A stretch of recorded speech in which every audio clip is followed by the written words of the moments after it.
Welcome, Uh, everybody.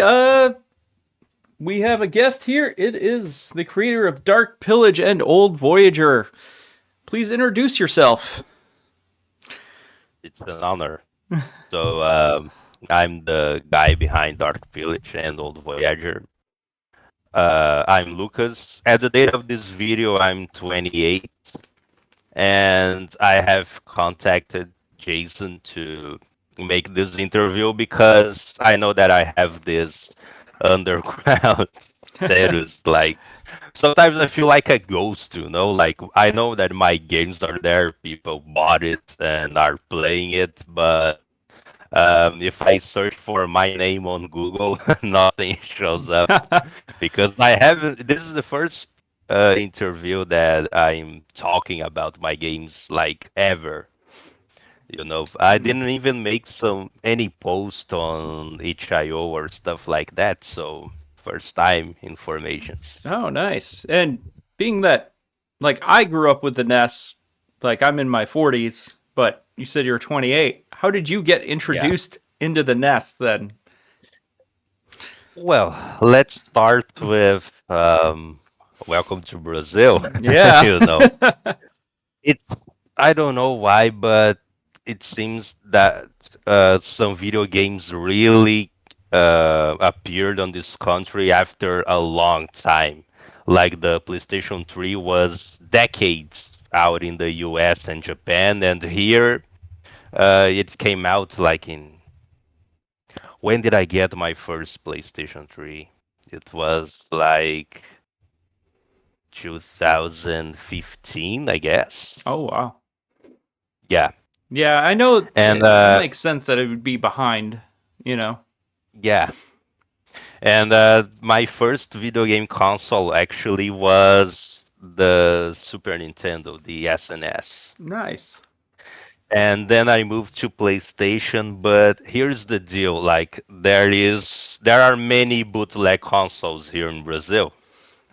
So my cousin, he got one of those. I have to send you a picture of this.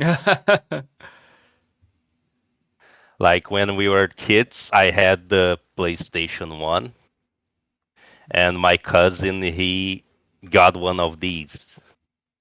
Let me see. Oh, shoot. Send you. I'm on the wrong. It So, says you sent me something. I don't see it. yeah, on Discord, it's an Oh, image. on Discord. I was. Where's Discord on my phone? There it is. Oh. It's loading. It's going very slowly. Oh, all right. So Oh, nice. this beast, yeah, Yeah, I guess that's this, very different than the one I. Poly Station. yeah. So Okay. my cousin, he got this beast, and they were selling like these classic bootleg Famicom cartridges, the Yeah. yellow ones that have many games, always Contra. And why I got the PlayStation 1, he got this. Oh, nice. But back in the day, nobody actually knew what an NES was here, you know. Like when I tell my relatives, oh, I made this game for the Nintendo NES, they straight up think that I made something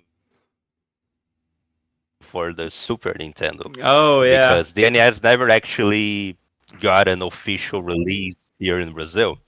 But these bootleg consoles, they are very common to this day. So, uh, like this console for me, he's like a brother. We were raised together like brothers, Hmm. and I played a lot of NES games on my childhood because of him. Like we went to each other's homes, and in my house we played the PlayStation, and in his house we played the Polystation. Yeah. I was old way after the internet that I discovered that that was an NES. I only had a hint that it was a Nintendo something because it had Mario on Oh, it. okay. So, And later on, uh, my grandmother, she bought a computer. You know, Oh yeah. this was also around 2008. It was the first computer in the whole family, I guess. You know that computer that looks like a washing machine. It was big and white, and oh my god. Yeah, that was our first computer. I think we got it. Oh man, probably 2002 to 2003 was our first one. So Yeah, we were a little yeah, behind. we got one of these. Yeah, again a little behind. And I don't know what people know about Brazil, but here piracy is like whatever, you know. Yeah. You in Brazilian internet you can download whatever you want. There are almost no legal consequences, only for those that distribute. Mhm. So it was piracy was part of our lives, you know. Like I had the PlayStation 1, then I had the PlayStation 2, and I never bought one single original game for these Oh, so you consoles. could just And buy pirated games or get pirated games from somewhere. yeah, like we bought pirated games. There was a guy selling like three games for $2, Oh, you know, nice. like he pirated, yeah. And that was our lives with the PlayStation 1 and 2. And when it came to computers, to this day, emulators run wild, you know. Yeah. But of course, that I wasn't able to play like a PlayStation 2 on my grandmother's computer. So I started to play the NES, the SNS, and the Nintendo 64. Nice. And it was with the internet, I have discovered rock and roll and video games Yeah. deeply. And these were the two only interests that caught my attention, you know. Yeah. Like it was inevitable. I can't care enough about when I think about career and other things. I think that I find everything boring, and it was inevitable that someday I would end up making games, you know. And with the Nintendo 64, there was the room hacking scene happening. Yeah. And I remember that I managed to edit some textures on Mortal Kombat 4, and that paved my way to game development. No, Oh, nice. So but then what did you do after that? Did you do any more ROM hacking or you know, I was, let's say that I was kind of an idiot because I was a prick to some people. You know, like one of my earliest projects was a retexture of Mortal Kombat 4 that I used my relatives to. I switched the characters with my relatives. It was that teenager dumb idea, you know. And after that, I started to dabble into game development for PC, but I always saw that thing as something unachievable, you know, like telling me my parents, no, now I'm going to actually make commercial games. It was the same thing as looking at your parents and, okay, I'm going to Hollywood and I'm gonna be a yeah. famous actor. Like, what kind of world do you live, you know? Yeah. So in high school, I also made games mocking my colleagues. So I spent like a decade making trash. Like I Yeah. never really took it seriously, you know. When did you start to And take it seriously? so time passes. I go to pursue. I think pursue is the term. An English major in college. You know. who leads that boring adult life. Yeah. That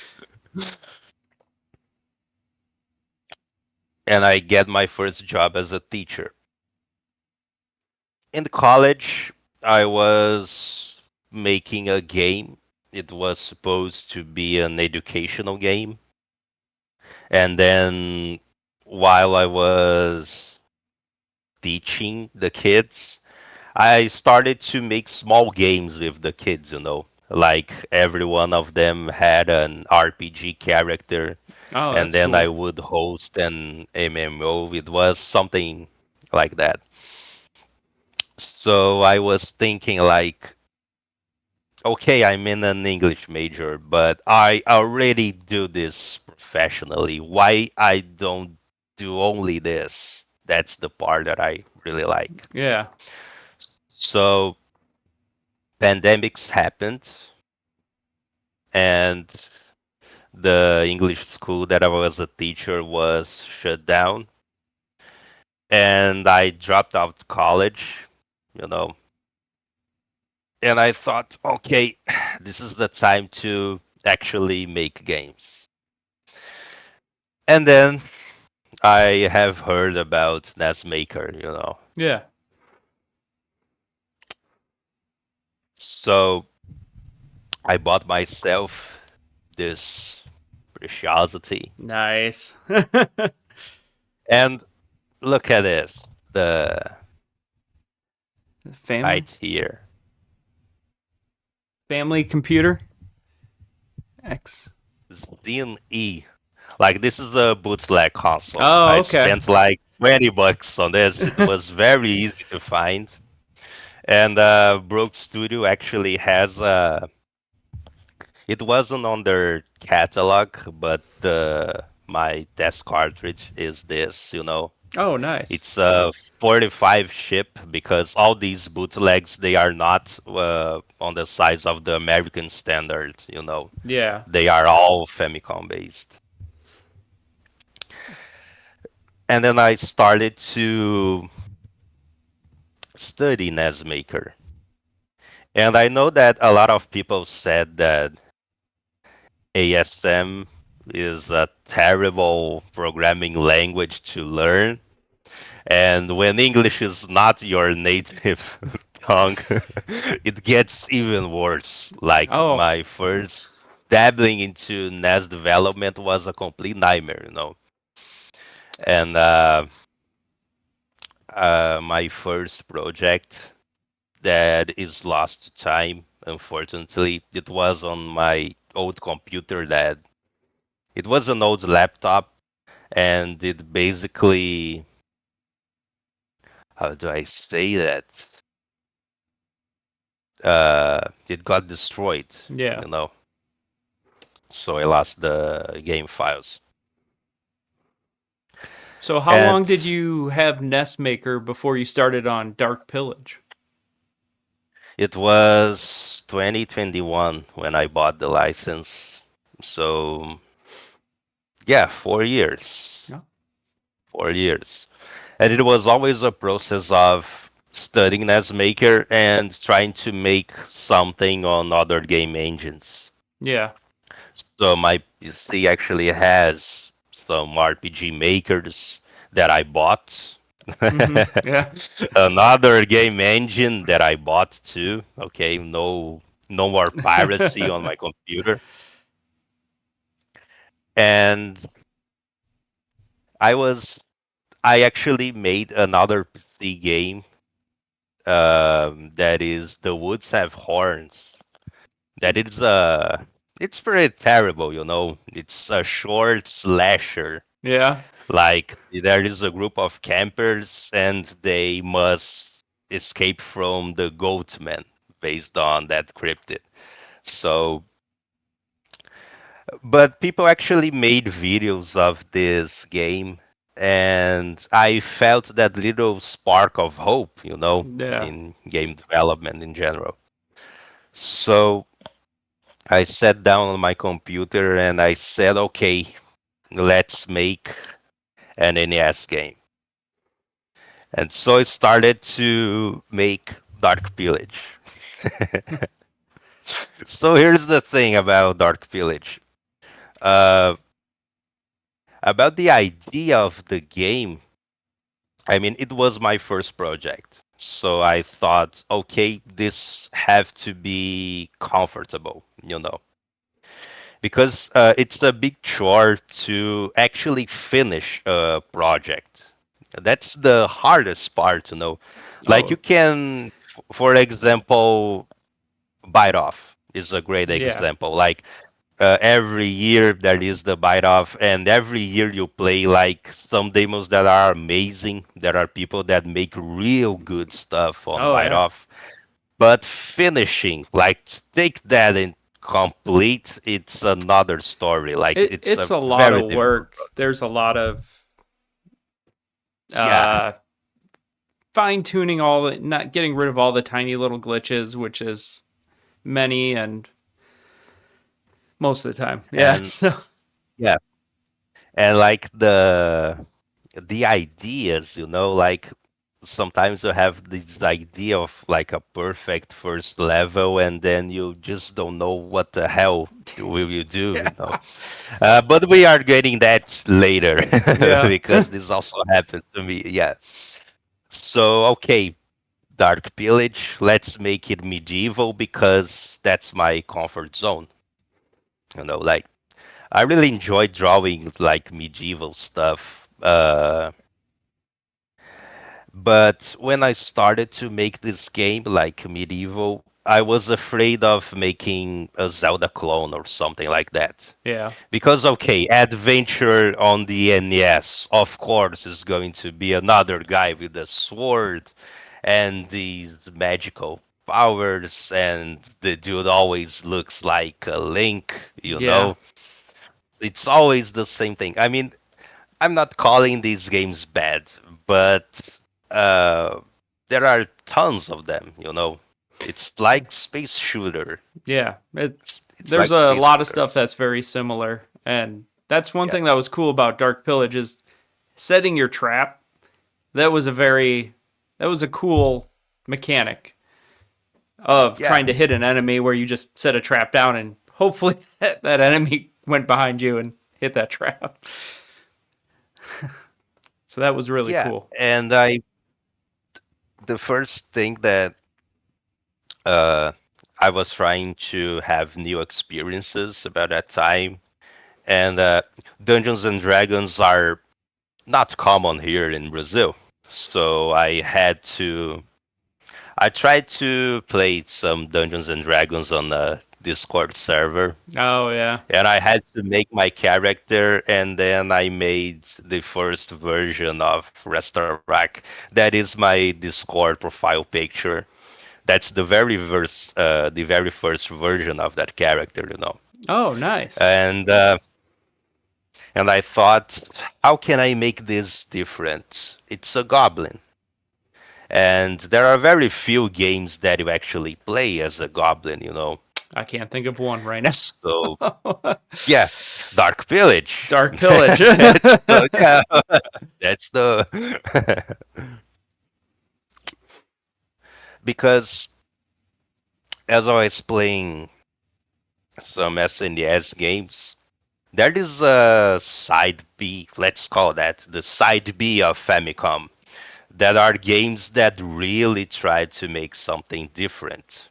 Like as much as people really badmouth Dr. Jekyll and Mr. Hyde, for example, Yeah. dude, I can't think of any game that plays like Dr. Jekyll and Mr. Hyde. Like Friday the 13th. Like, what were they thinking when they were making that thing? Yeah. So, like, many things of the NES were about this to experiment. And I wanted to do something like that. I mean, of course, that my goblin character may be not as awesome as Link, for instance, but I always felt that I was making something that made Dark Pillage. hmm Like, of course, it's not the best game of the world, but I'm truly happy that I think that I managed to make something recognizable. I don't remember the word. Like Recognizable. Yeah, you you look got at it. it and you yeah, Yeah. and you know that it's Dark Village.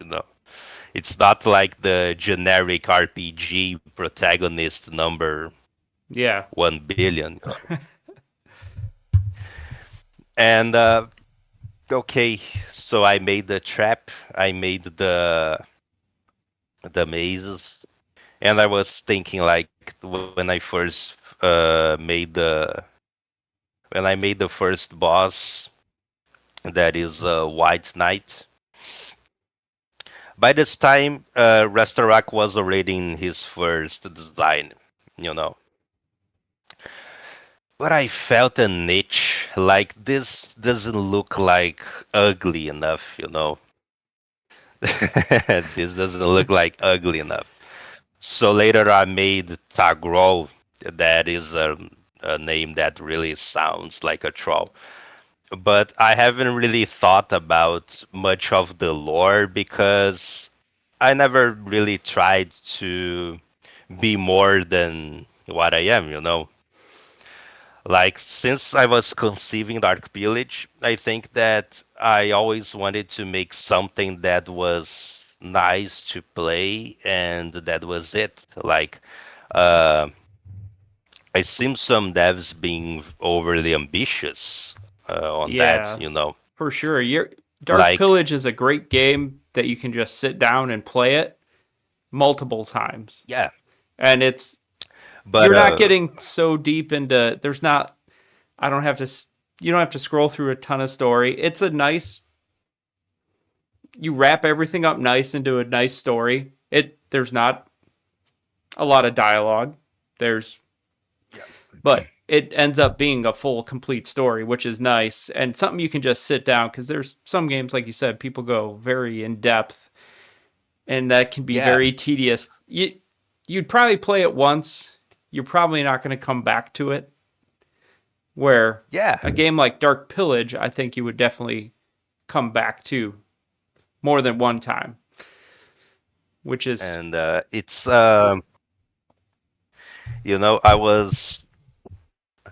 I'm a fan of Lord of the Rings, and I was watching a video about Tolkien.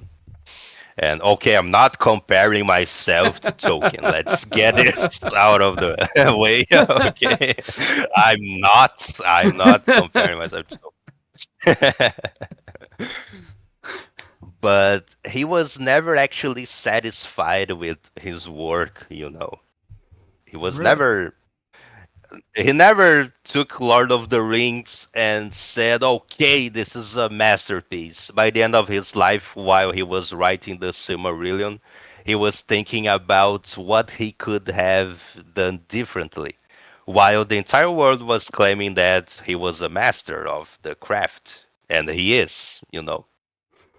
So I was reflecting about that, and I never I try to never think too much high of myself.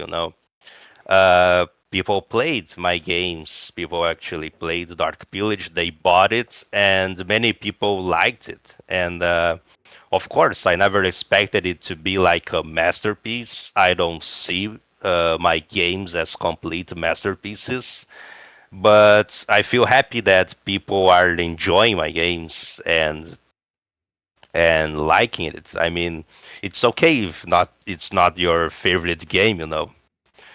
But I really try to not think high of myself because in the end, if your game is good or not, only it's the people that will say that. It's not you.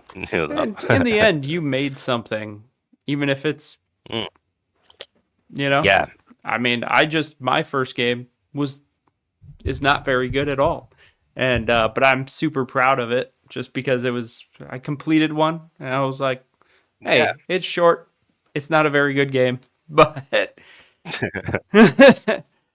It's functional. It's playable.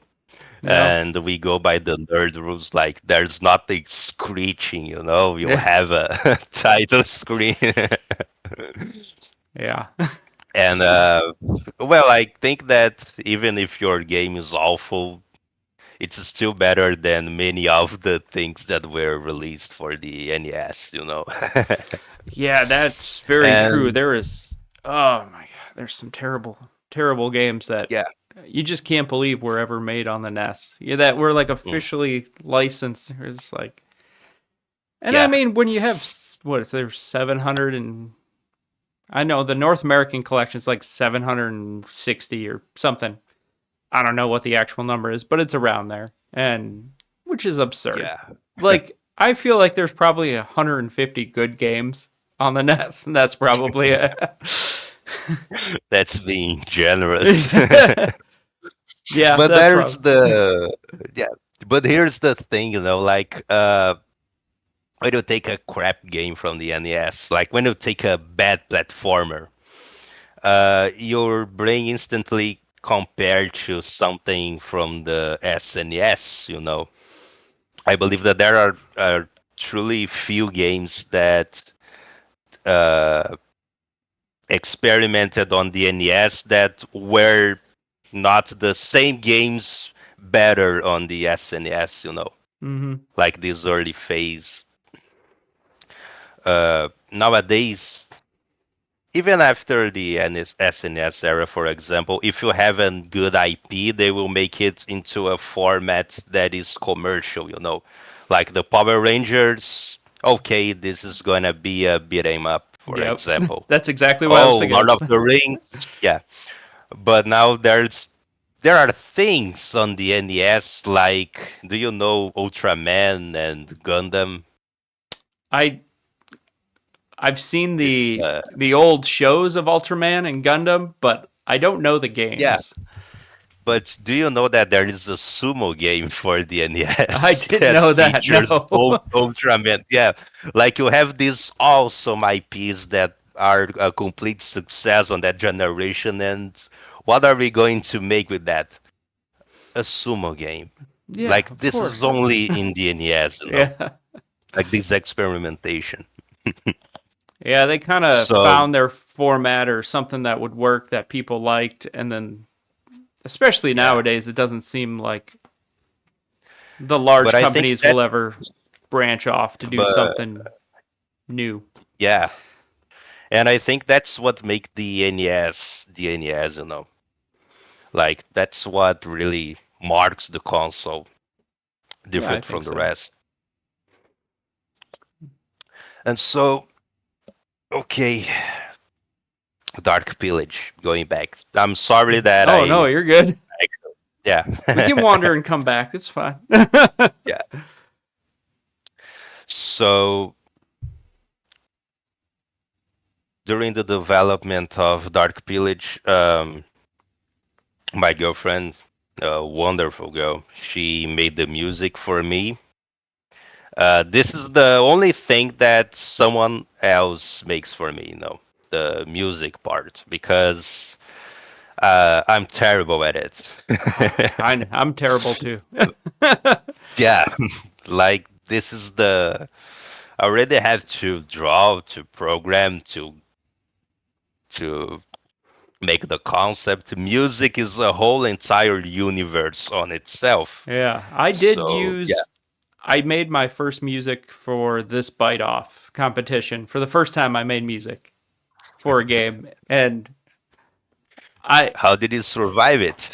I don't know. Well, nobody complimented the music. So Oh, well, nobody said that it was yeah. terrible either. So yeah, Uh, but yeah, so your and girlfriend makes the music? yeah, Favero Games is actually two people, Nice. me and her. Well, Family Tracker is And so weird to use too. yeah, It's very like confusing. she's an actual musician, and it was quite an experience because you are a musician and you play instruments, record stuff, and then you go to NES development and you end up with a text file. Like, what is this thing, you Yeah. know? And okay, to make Dark Pillage to be there, I actually programmed the trap. I was pretty proud of my Yeah. programming skills with that, After so okay, I finished the game and I was looking at my computer and I had a ROM file. And now what do I do? Okay. So for your information, I actually finished Dark Pillage on February last year. That was the date. And how do I publish this? How do I make cartridges out of this? Yeah. Did you go through Paul for that? Okay, so let's start with the this phase. Um, I tried to look into crowdfunding options, and Kickstarter has a number of supporting countries. Yeah. And Brazil is not one of these. Oh So, man. I didn't even think about so that. Yeah. yeah. So No. there's this tiny little detail. And I was looking at Broke Studio. Oh yeah. But here's the thing. It was my first game. Nobody knew me. And to put my first game on the Homebrew Factory, for example, I would have to make posts on my Twitter. And I had like no followers, nothing. So I saw that as a waste of time. Like I had to find someone to publish my game for me because I wouldn't do it by Homebrew Factory. It would fail Yeah. horribly. And to make my own cartridges and ship them worldwide, like it's actually very expensive to buy anything that is in dollars from Brazil because we have too much government taxes. Oh. So when I bought this and this, it was an entire month of work. Like Oh my it gosh. was really, really expensive in Brazilian reais. It is very expensive.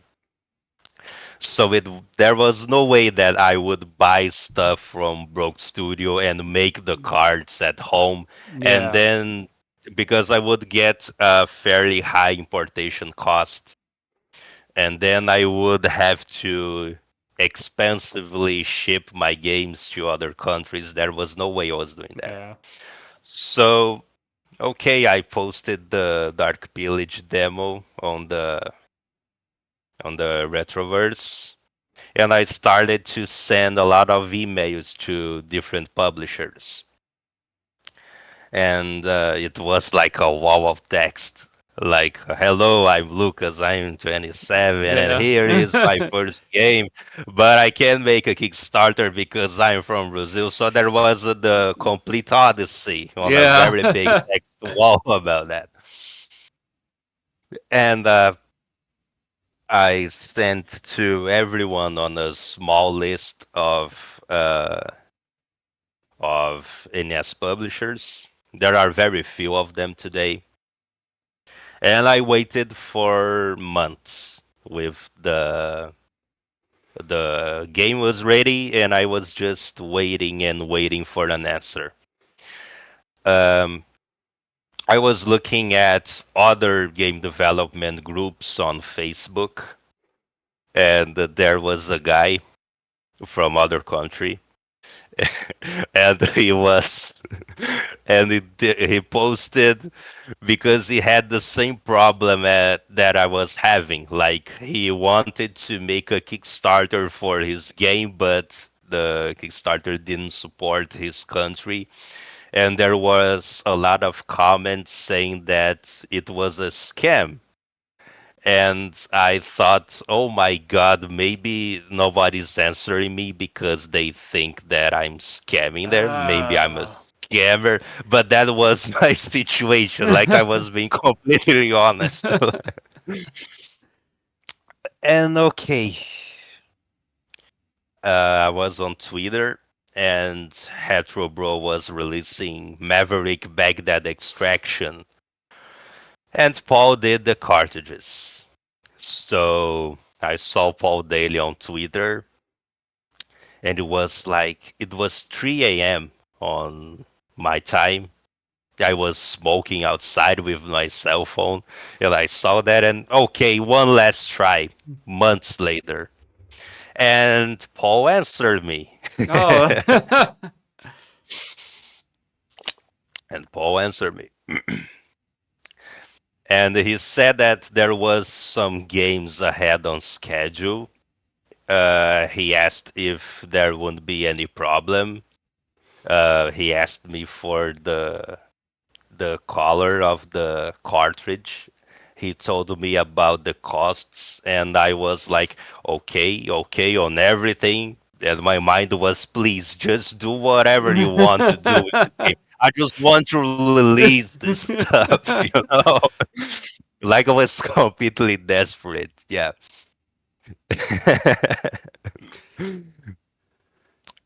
And Paul said to me, okay, I need the manual files.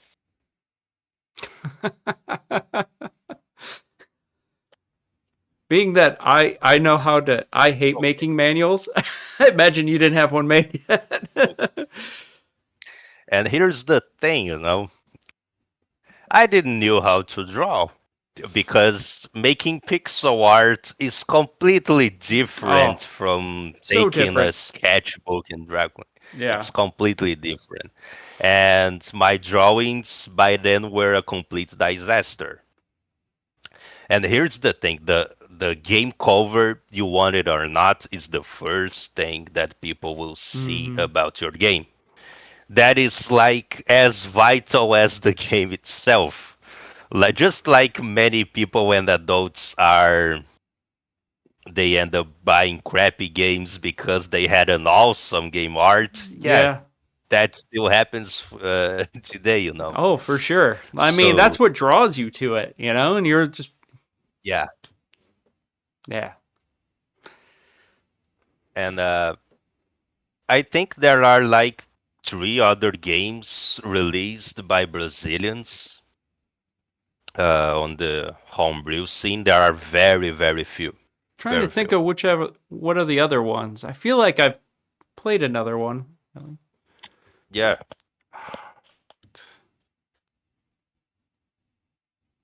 I can't think of what they are, but I know. but it's thing like very different. I don't remember too. Yeah. like I, but it was something. It was a kind of project that was uncommon to people, and there enters the problem that I needed a cover art, and I really hadn't any money to pay someone to draw for me. So I approached the guy, and was an illustrator, and I said, "Okay, I need just a cover art, and you will win. Let's settle the price at 10% of my total earnings, Hmm. just for one drawing. That's all I was asking, you know." Yeah. But he didn't answer me for a week, and yeah, he vanished after that. Oh man. He said that he was having some problems, and he vanished. But I had to send the manual files to Paul, you know, Yeah. like I can't wait for more. So I was having a barbecue at my father's house, and I was explaining the whole situation to him. And you know, my father, he's a guy from modern generation, you know. Hmm. Yeah. So he told me, but Lucas, how about you man up, you know? Like, why don't you draw it yourself? And I was like, Yeah, I think that I should do that. So there is this book by Stan Lee that you can find on the internet, How to Draw Comics in a Marvel Way, Oh you know. yeah. So I spent 1 week um, drawing on a very cheap notebook that I had. By this time, I only have my computer. I don't have a drawing tablet, nothing like that. So I actually drilled the. It's a shame that this notebook is on my father's house. I forgot to bring it with me. So I could show you the Dark Pillage originals Oh from yeah. the That the would have been cover and cool. the manual. Yeah, because it was a notebook like this, like this cool notebook. Yeah. So I draw the cover and the manual. I took a picture with my cell phone, opened up on my PC, and I painted with the mouse, Oh nice. I It really was like the very cover of Dark Pillage, handcrafted. man. I thought it turned out great. Yeah. I was very proud of my painting because it was the very first time that I ever painted anything in Really? my life. I really didn't think that I could pull this out. Yeah. So after it was complete, I sent to Daily, and he makes the Kickstarter. And of course, he had already published other games, but it was very weird to really trust someone for this process, because the PayPal money, for example, it would all be with him, and then he would transfer to me via PayPal. Like, Yeah. that's the work dynamic that we have. But like, was there a possibility that I was a scammer? Yes. Was there a possibility that he could just block me and whatever? Yes, that was also a possibility. So it was a very we didn't know each other, but there was a very high trust since the Oh beginning yeah. of our relationship. Yeah. And then after I released Dark Pillage and I actually made some money with game development, I think that my family started to. Nobody was seeing me like a crazy person Yeah. anymore. Like, yeah, you actually can make games. Which is really cool. Yeah. So you had a pretty good. I haven't done a Kickstarter, but I have one coming up. So it went pretty well. You didn't have Yeah. there's it was a pretty easy thing for you to have Paul do it and everything like that. Well, it was very hard to find Paul, Yeah, oh, but yeah. but now like my work would be non-existent if it wasn't for Oh, him. And it's very weird that someone that had such a big, profound impact in your life be someone that you never spoke with. Like I never even messaged the guy. We yeah. we know each other only via emails. Well, I guess then And for old Voyager, man, it was probably using Paul again. yes, Yeah. now and always, Yeah. everything that I release in my life probably will be with Paul. Yeah, he's been awesome to deal with. So, Yeah, yeah. dude's a savior. Oh, That's it. he responds super fast. I mean, Yeah. he just does a fantastic job all around. And did he do the Kickstarter pages and everything too? Yes. Yeah, the pictures of I remember Yep. Old Voyager, and the pictures of the setup and stuff looked really It's good, and awesome. him and his wife do a Yeah. great job. Like, yeah, So if you're Yeah, looking for somebody, they should use Paul daily. yeah. And yes, that's from Brazil. Yeah. Take a shot at Paul. Yeah. So it was kind of a game changer in my morality, my Well, that's got to be self-esteem. a huge uplifting thing, man. You like made this game, and then you were like, "Holy crap! People actually bought it and like Yeah, made, like made some money off of I it, and that's saw your awesome." videos playing. There was another guy that made an unboxing video, and I was like, "Oh my God, this is real!" And I really made it. Yeah. Like I actually made a game. Another another moment was when I published the demo on the Retroverse, and Artix gave 5 stars. Oh, nice. I grew up playing Adventure Quest on Yeah. the on my grandma's computer too, so I was like, "Oh my God, this is insane." I played the games that this guy made for years, and then he was playing the game I made. So wow, that's crazy. That Yeah. doesn't happen a lot with. No, that's amazing. And I never even heard like I found out about Artix through Dungeons and Doom Nights. I never even played his other stuff. Yeah, like Adventure Quest is very popular in Oh, Brazil it's too. huge. I didn't realize Yeah, how big of a game it is until like maybe 2 years ago, 3 years ago, and I was like, "Oh my god, this dude!" it's because always one step behind. So of course our computers here are bad.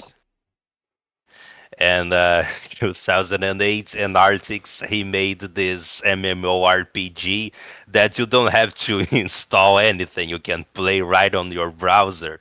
So it became really huge, really fast in Brazil.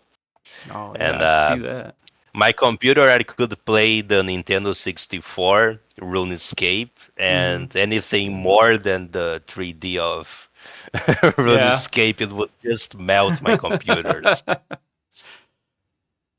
That's awesome. Well, they should be. He's coming out with a mobile now.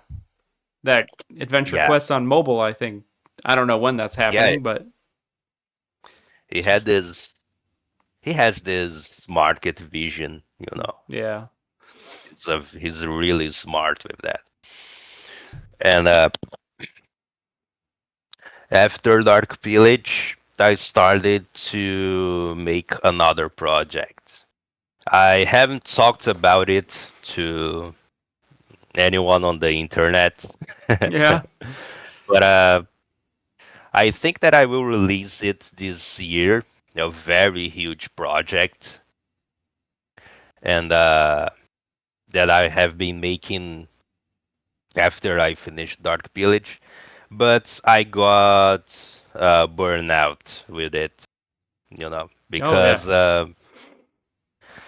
let's say I don't want to spoil too much, but it will be something like Simon's Quest. Oh, nice. I know that a lot of people Yeah. dislike Simon's Quest, but this It's I will be I a dark actually it's one of the adventure. only ones I like of Castlevania.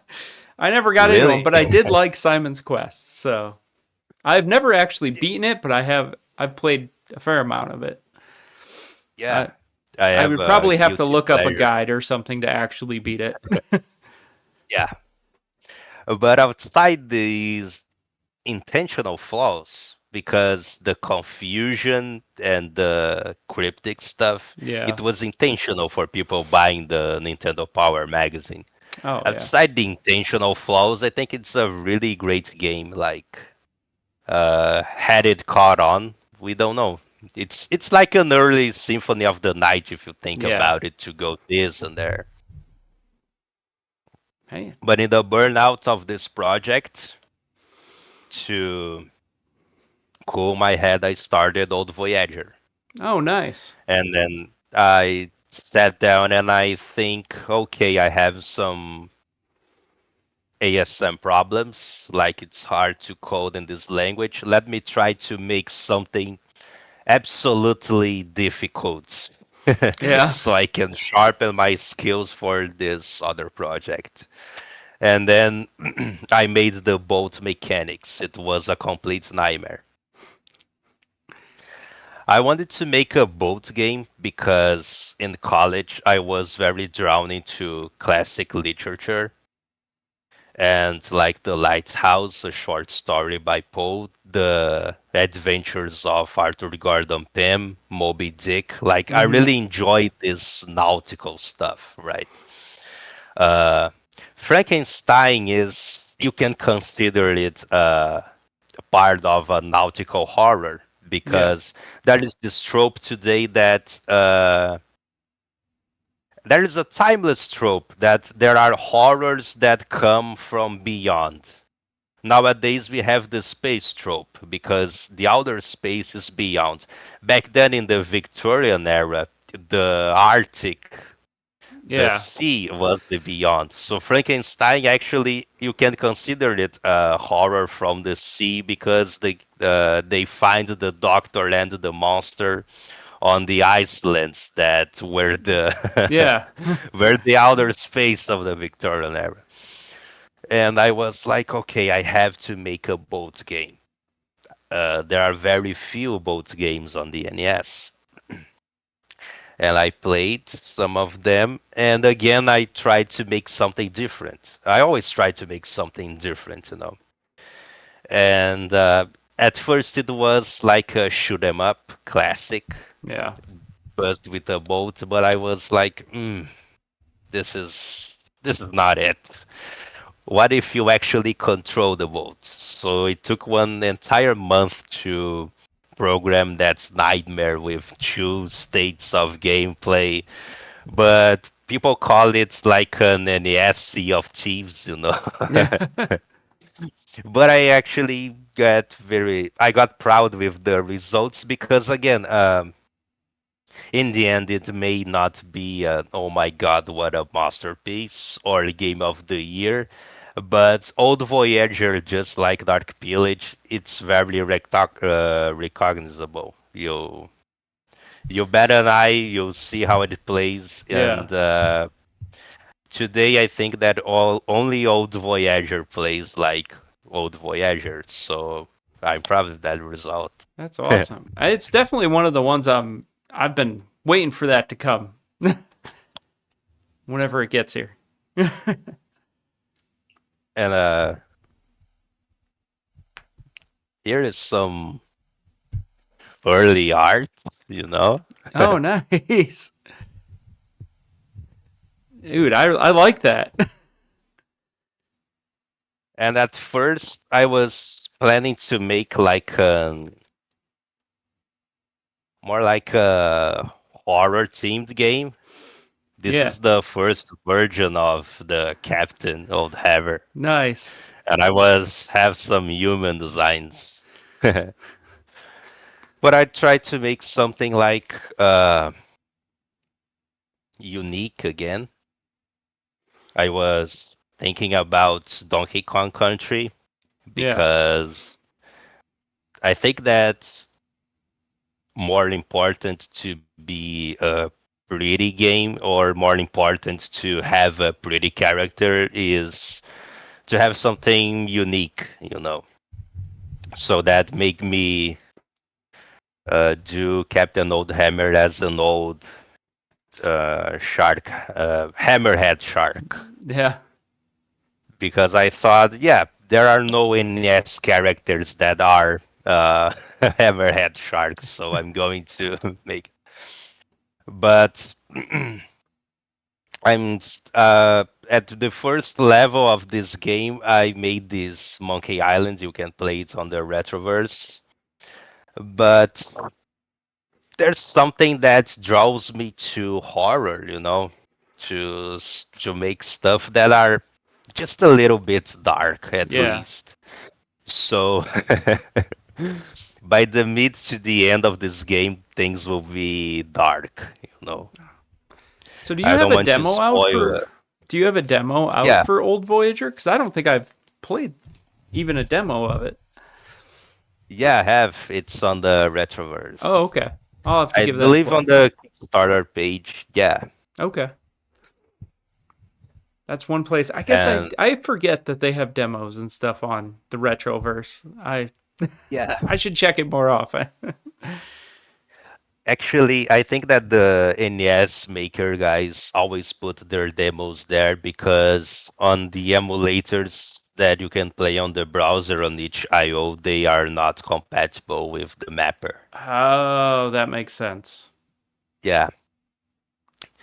So I tried to post on itch and I changed the mapper, but it was mapper 0, I guess. But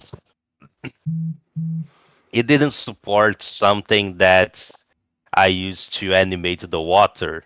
So the water was static on that Ah, demo. And on the Retroverse, we have the moving sea, so it was weird, and I just opted to use the Retroverse demo. nice. Well, cool. All right, man. Oh, let me just check something here. Oh man, I've been talking for over an hour. Wow.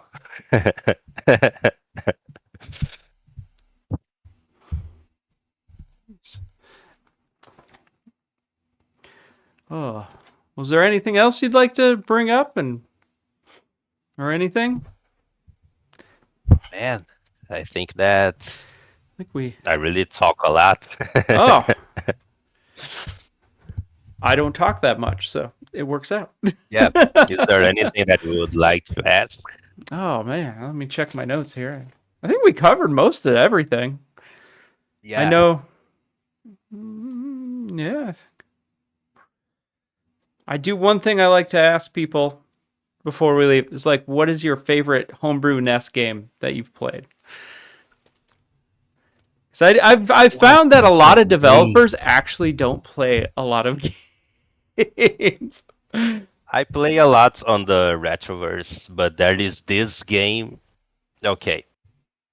Cold and Starving. Oh, that game is awesome. Oh Yeah. my god. I'm What terrible this at guy it. I did. die all the time. But the game is awesome. Yeah. Simply awesome. Like, I think that this is what I really mean, like Cold and Starving. There's no other game like it No. on the NES. And I think that's what people should try to do more, instead of replicating like Zelda or Mario or Yeah. Contra and stuff like that. I mean, the NES is home to many unique games, and I actually strive to do that. I think you hit it, man. Like, I think you do a good job of making like unique, and it's from like some of this. I think Dark Pillage is a very unique game, and from the screenshots I've seen of Old Voyager, I think that's going to be a noticeable. That's Lucas's game. Yeah. And maybe someday I will have something really commercial like a franchise like Panzer. Yeah. Maybe someday I will get to that. But I'm happy with my results. I don't think often about how awesome my games are or stuff like that. But it's really grateful for me to know that a lot of people enjoy my games. Like that's a magical feeling. That's a really wonderful thing. That's awesome. Well, I hope I feel that when I release Yeah. my first game. Well, I get technically my second, but well, Lucas, thank you so much for coming and talking on here. I really appreciate it, and thank you for reaching out about it. That's awesome. I hadn't It was thought my about doing pleasure. an interview in a long time, and not that I really interviewed you. I sat here and listened, and I enjoyed it. So thank you so much, man. And Oh, thanks a everybody, lot for this. check out Dark Pillage and what was the other name? What was the other game? Old Voyager. Old Voyager. Old Check Voyager. that one out. All right. And people, thank you a lot for buying my games. And check Paul's website. It is awesome. And thank you very much, Paul. You are an awesome guy. Truly awesome. Saved my life. And thank you, Jason, for receiving me.